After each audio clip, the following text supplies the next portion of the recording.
Hi, welcome back to Cassidy Notary. My name is Kayla, and I do apologize. I was doing uploads pretty consistently, but if you saw, I think it was in my last video, I did announce that I am pregnant.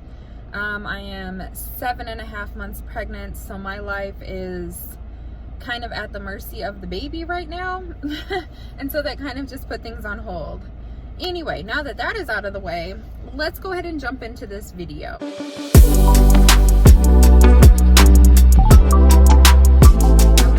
Guys, about my 3 mistakes, or my 3 biggest or top, or however you would like to word it, mistakes that I have made as a new signing agent. Okay, these are coming to you in no specific order, not from like the worst mistake I've made to the least. These are just the 3 mistakes that I've made, and so please don't think that one is trumping the other. Okay, so number 1, one of my biggest mistakes that I made is when you get a signing and you have to send them back overnight. Usually they'll have you send it via UPS or FedEx, and I have done this twice now, and I actually addressed it in one of my last videos, but a lot of times what you'll get is you'll get an instruction sheet when you receive the signing, and it'll state, please send back via UPS or FedEx.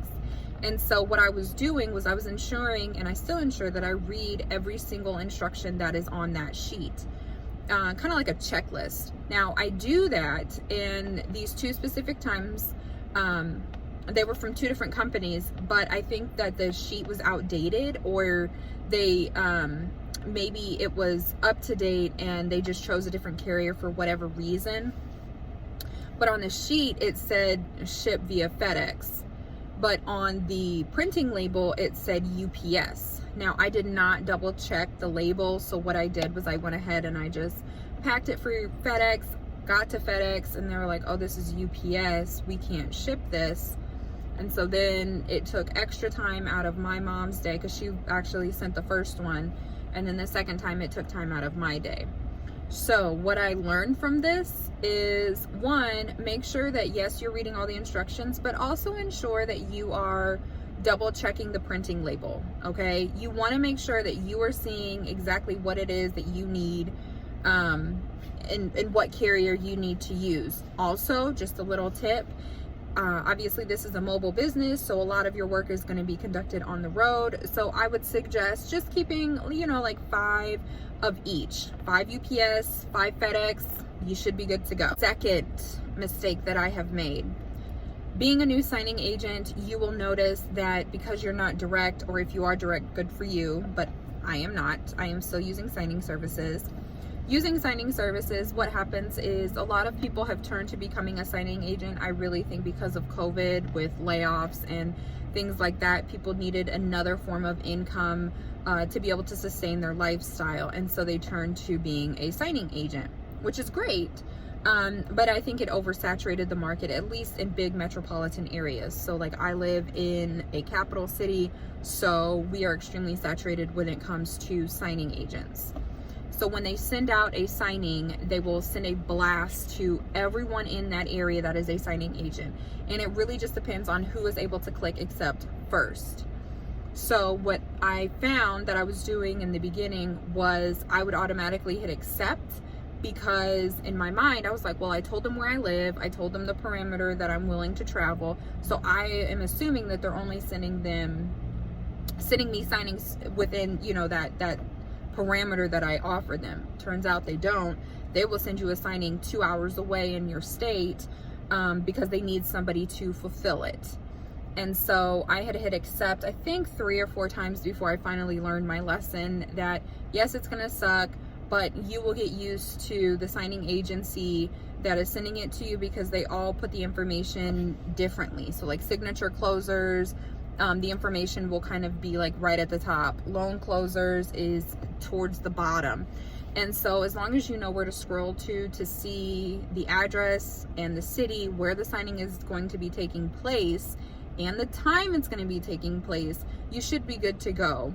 I know it's going to suck because you guys are going to want to hit accept immediately, but please make sure that you are actually looking at the location and the time for when this signing is to be taking place, so that way you don't do what I did, which was accept them and then have to basically get unassigned from that, which is now money out the door. And I don't know if signing services look at that any type of way, but it may not look good on you. My third and final mistake that I have made as a brand new signing agent, and I think this goes across the board. I haven't really heard of any new signing agents or anybody like who was brand new talk about the fact that they may have missed a notarization or didn't complete something properly and they had to go back out and redo it. In my state does not require witnesses to be there when something needs to be notarized or a specific document needs to be notarized. However, in other states, they do require witnesses. Now, this is very important that you understand this.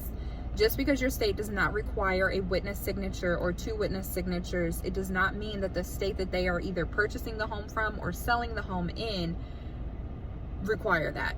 Okay, so for example, I live in Indiana. We do not require a witness signature for anything. However, in the state of Florida, if they are purchasing a home or selling a home, they require 2 witnesses on the deed to ensure, I guess for safety reasons, that the document was, signed by the correct people.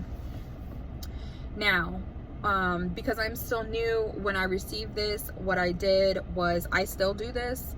I still call the title company, hey, just want to confirm you do need witnesses, so that way when I call the borrower to confirm this, I'm asking for witnesses, and they'll say yes or no. I don't know if this makes me look, not well versed, but I like to do it because it just gives me that peace of mind.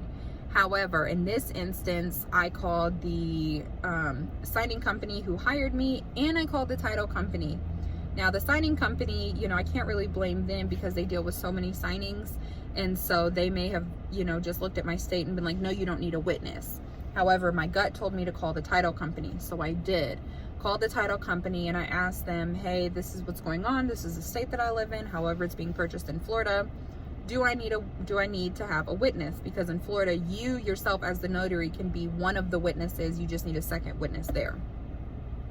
So a guy answered the phone for this specific title company and he told me, no, you don't need a witness. You're good. I was like, oh, okay, good. So I went to the borrower. We completed the signing. We got to the document that required the witness and he said, the last time we did this, we needed a witness. I was like, oh, well, please don't feel, any type of way. I reached out to the title company. They have confirmed that you do not need a witness. So we should be good to go. And with that, he was like, okay. So 2 weeks after this signing was completed, which I thought was a rather long time, but maybe not. I figured they would have caught it right away. I get a call and I was currently out of state because of family stuff. And she said, hey, do you remember this signing? Yes, I do. You did not have any witnesses and you need to have 2 witnesses. I was like, okay. But I was honest with her. I said, please understand that when I received this, I called both the signing company and your title company to confirm this, and they both told me no.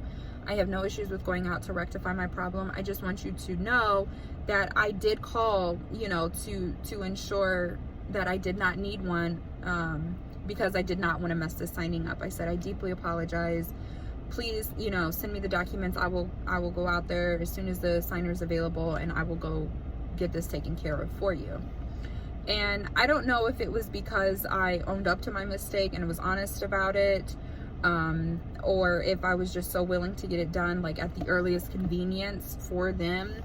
But they actually ended up paying me $50. Now, I have heard that if you make a mistake or if you don't notarize something or you miss a witness or whatever, they'll send you back out and they will not pay you to go back out. Like if you want the payment for the full signing, you will have to go back out and complete this. Otherwise you will not get paid and they'll give it to another signer.